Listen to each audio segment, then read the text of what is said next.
Let's face it, whenever there's talk of an economic downturn, most people panic. They cut back on spending, stash whatever cash they can, and brace for impact. But the wealthy, they move differently. Instead of reacting to a recession, they prepare for it long before the rest of the world even sees the signs. This isn't about luck, it's about strategy.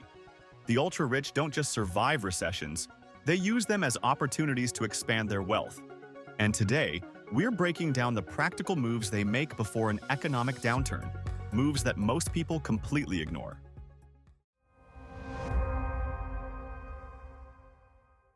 They diversify before the storm hits. One of the biggest mistakes the average person makes before a recession is putting all their eggs in one basket. Most people rely on a single source of income, usually their job, and keep most of their money in a single asset, like their home or a retirement fund. But the wealthy? They don't just diversify, they do it strategically.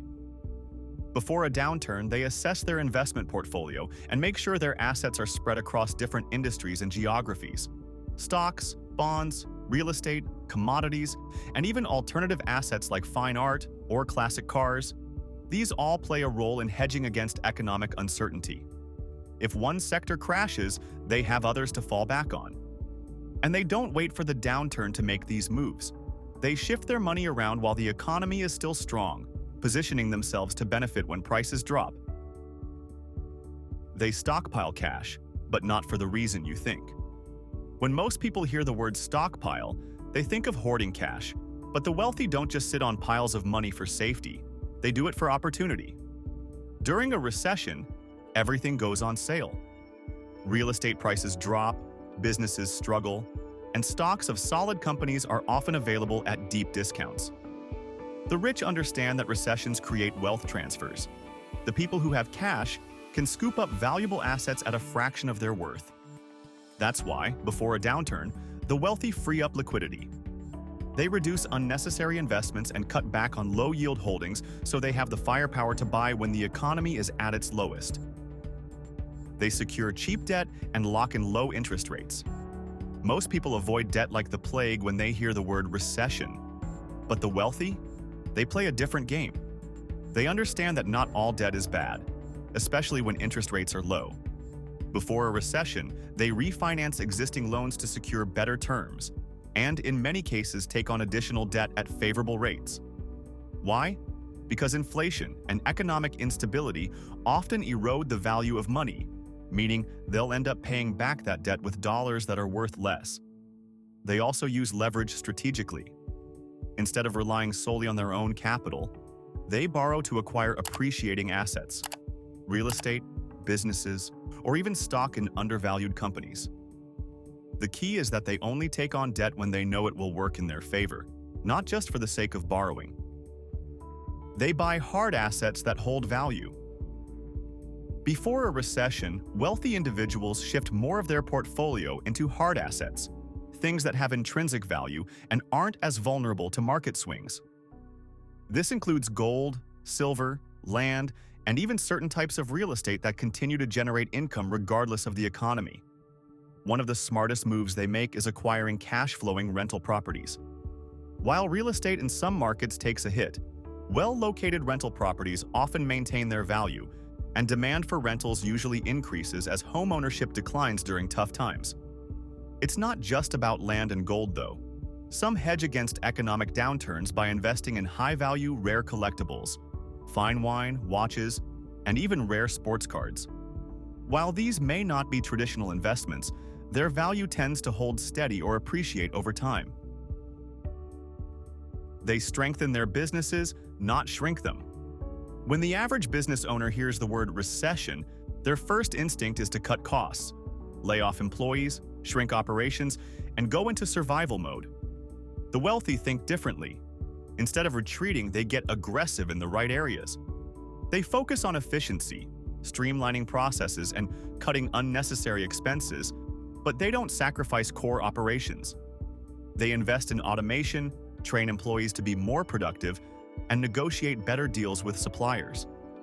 And when their competitors panic and pull back, they seize the opportunity.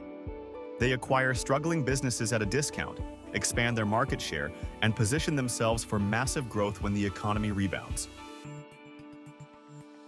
They double down on passive income streams. If there's one thing that sets the wealthy apart from the middle class before a recession, it's their commitment to passive income. Most people rely on a single paycheck and scramble when that paycheck is threatened. The rich, they ensure that money keeps flowing in, no matter what happens to the job market. This includes dividends from stocks, rental income, royalties from intellectual property, or even cash flow from businesses that run without their constant involvement. Before a recession, they work on increasing these revenue streams, so they have multiple sources of income to rely on when the economy slows down. They pay attention to tax strategies. The wealthy treat tax planning as a year-round strategy, not just a seasonal task. Before a recession, they optimize deductions, structure investments efficiently, and minimize tax liabilities. They use tax loss harvesting, leverage tax-advantaged accounts, and, if business owners, restructure operations for better tax incentives. By reducing tax burdens, they free up more capital to invest when opportunities arise. They expand their network, not just their bank account. Recessions aren't just about money, they're about connections. Before an economic downturn, wealthy individuals focus on strengthening their networks. They build relationships with key decision-makers, forge partnerships, and position themselves to hear about lucrative opportunities before the general public. They understand that in tough times, having the right contacts can be more valuable than cash. Whether it's access to a private deal, insider knowledge about a distressed asset, or simply aligning with people who make things happen, their network becomes a financial advantage. They stay calm and think long-term. Perhaps the biggest difference between the rich and everyone else during a recession is mindset. Most people panic. They watch the news, react emotionally, and make fear-based financial decisions. The wealthy, they remain calm. They understand that recessions are temporary, and they don't let short-term fluctuations derail their long-term plans. They've studied market cycles, and they know that every downturn eventually leads to a recovery. Instead of retreating, they stay the course, continue investing wisely, and take calculated risks when others hesitate. And that's why, when the economy bounces back, they emerge wealthier than ever. So the real question is, will you panic like the majority? Or will you start thinking like the wealthy before the next recession hits? The choice is yours.